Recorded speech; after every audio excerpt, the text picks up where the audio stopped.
Hello students, today we are going to start your second chapter, that is units and measurement. In this chapter, we are going to learn about the following content. Now let's start the first one, that is physical quantity.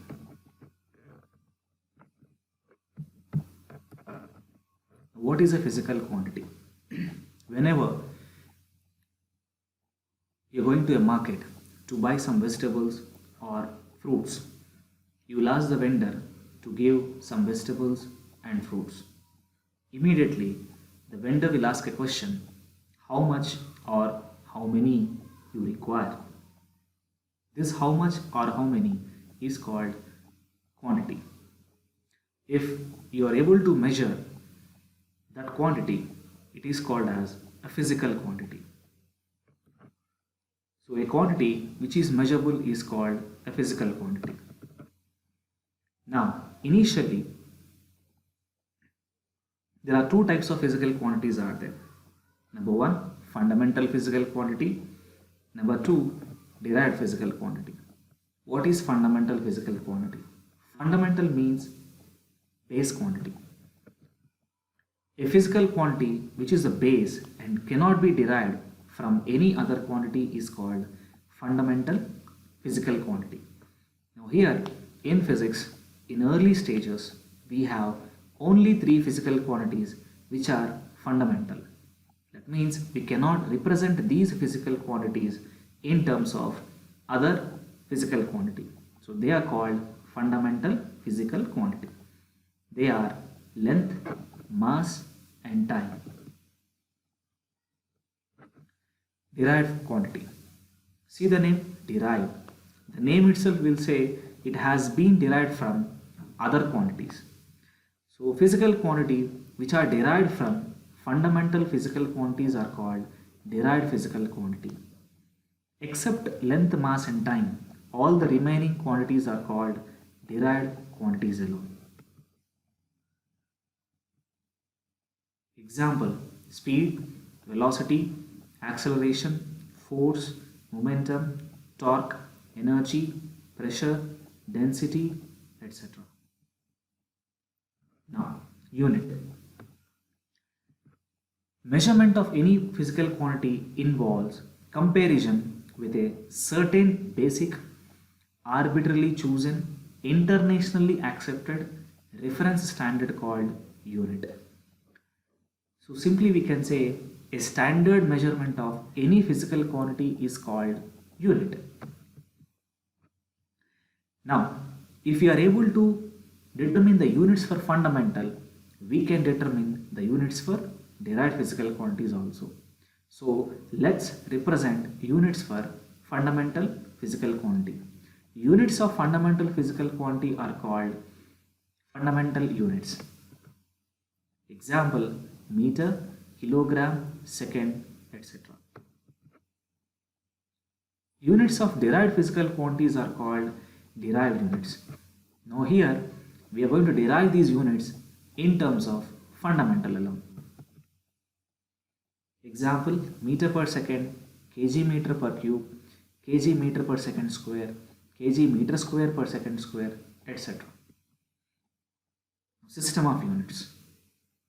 A complete set of both fundamental and derived units is known as the system of units.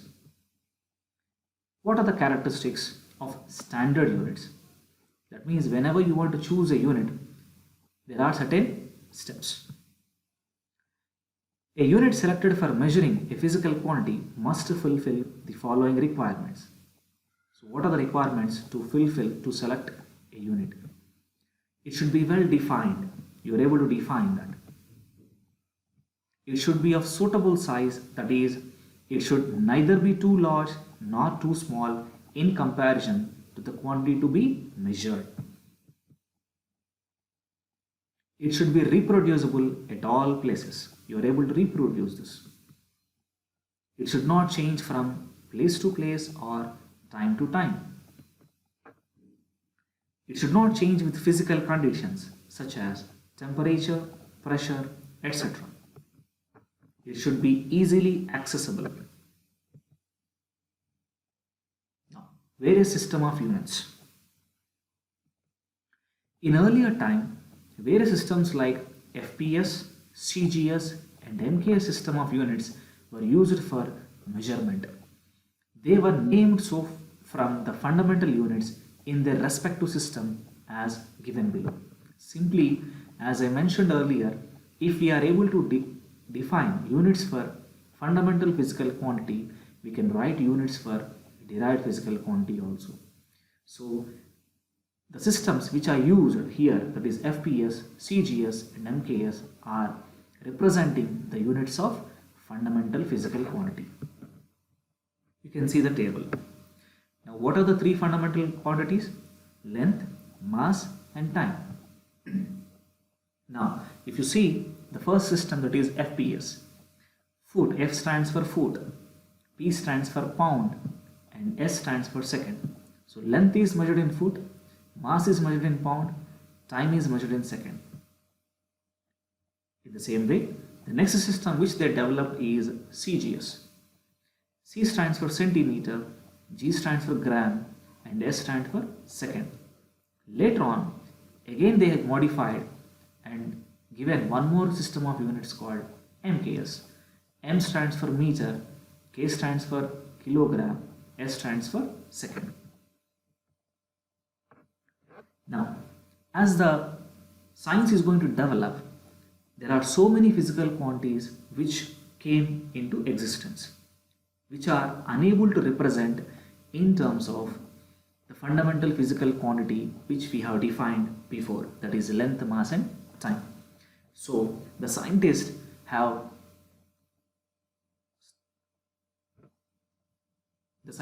modified the fundamental physical quantities and given a new system called Système International D units, which is a French name, which is also called as SI unit.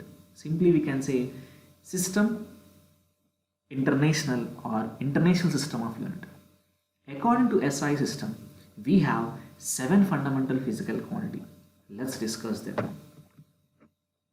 So the SI system with the standard scheme of symbols, units and abbreviations was developed and recommended by General Conference on Weights and Measures in 1971 for international usage in scientific, technical, industrial and commercial work.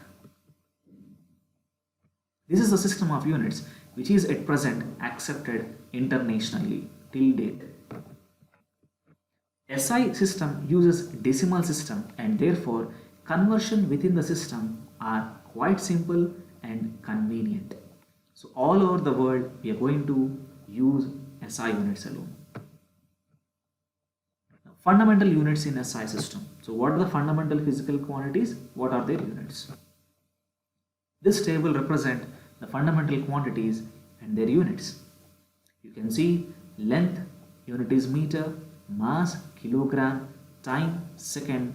Now in addition to these three, they have added 4 more quantities under fundamental. That is electric current, which is measured in ampere, thermodynamic temperature, which is measured in Kelvin, light intensity, candela, that is CD, amount of substance, mole, MOL. Apart from these 7, there are 2 more physical quantities which are neither fundamental nor derived. So they are named as supplementary physical quantities, and the units of supplementary physical quantities are called supplementary units. And the supplementary physical quantities are plane angle, solid angle. Now plane angle means normally you're going to measure in mathematics or trigonometry, that is called plane angle. For a 2-dimensional object, if you are able to measure, it is called plane angle. The unit is radian, symbol is RAD, rad. Now if you want to measure the angle for 3-dimensional objects like cone, that angle is called solid angle. The unit is steradian and symbol is SR.